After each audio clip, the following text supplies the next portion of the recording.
جادو اپنی مختلف شکلوں میں قدیم زمانے سے انسانی تہذیب کا ایک لازمی حصہ رہا ہے۔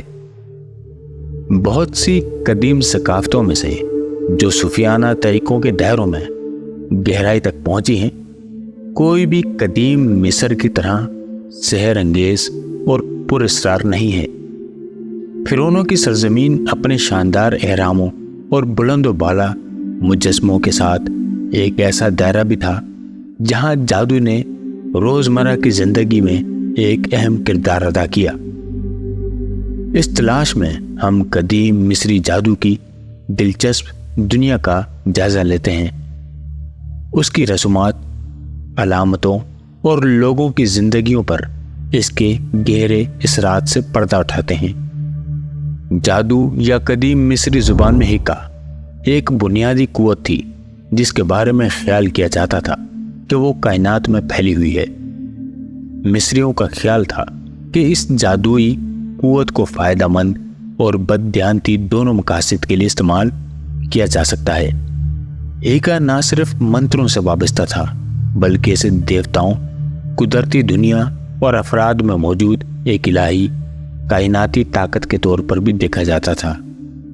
قدیم مصر میں جادو کا رواج صرف چند لوگوں تک محدود نہیں تھا، بلکہ یہ ایک ایسی مہارت تھی جسے حاصل کیا جا سکتا تھا اور اس کی عزت کی جا سکتی تھی۔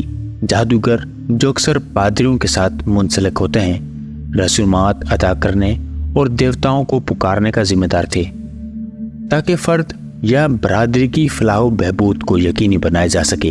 یہ جادوگر منتروں، کرشموں اور رسومات کی پیچیدگیوں سے بخوبی واقف تھے، اکثر اپنے علم کو نسل در نسل منتقل کرتے رہتے تھے۔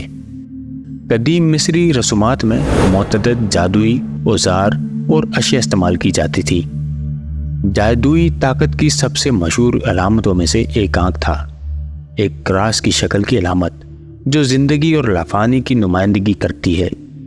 ایک اور اہم ٹول جادوگروں کی طرف سے تقاریب کے دوران جادوئی توانائی کو براہ راست اور چینل کرنے کے لیے استعمال ہونے والی چھڑی تھی۔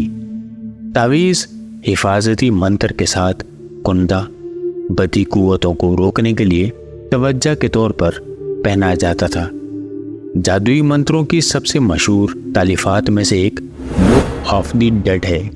اس کے منحوس نام کے برعکس منتروں کا یہ مجموعہ میت کے بعد کی زندگی کو کامیابی کے ساتھ تشریف لے جانے میں مدد کرنے کے لیے ایک رہنما تھا۔ اس میں منتر اور رسومات شامل تھی جن کا مقصد زندگی کے بعد کے دیوتا اوسیرس کے دائرے میں محفوظ سفر کو یقینی بنانا تھا۔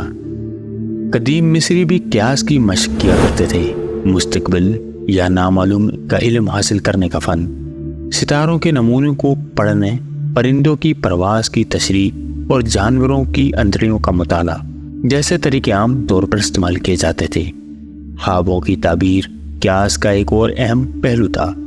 خوابوں کو الہی کے پیغامات کے طور پر سمجھا جاتا ہے جو مستقبل کے واقعات کی پیشن گوئی کر سکتا ہے یا رہنمائی فراہم کر سکتا ہے۔ جادو نے قدیم مصری طب میں ایک اہم کردار ادا کیا۔ شفا یابی کی رسومات میں بیماریوں کے علاج میں دیوتاؤں کی مدد طلب کرنے کے لیے منتروں، تعویذوں اور دلکشی کا استعمال شامل تھا۔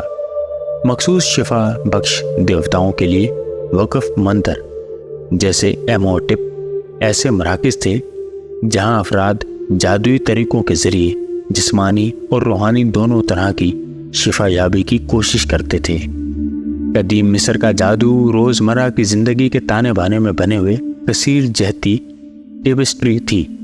اس نے فانی دنیا اور الہی کے درمیان ایک پل کا کام کیا جو افراد کو ان کے وجود پر حکومت کرنے والی کائناتی قوتوں سے رابطہ قائم کرنے کے ذریعہ فراہم کرتا ہے۔ اگرچہ مندر اور اہرام قدیم مصر کی پائیدار علامت کے طور پر کھڑے ہو سکتے ہیں، لیکن یہ جادوئی ترانے اور رسومات کی بازگشت ہے جو واقعی اس غیر معمولی تہذیب کے صوفیانہ دل کی نقاب کشائی کرتا ہے۔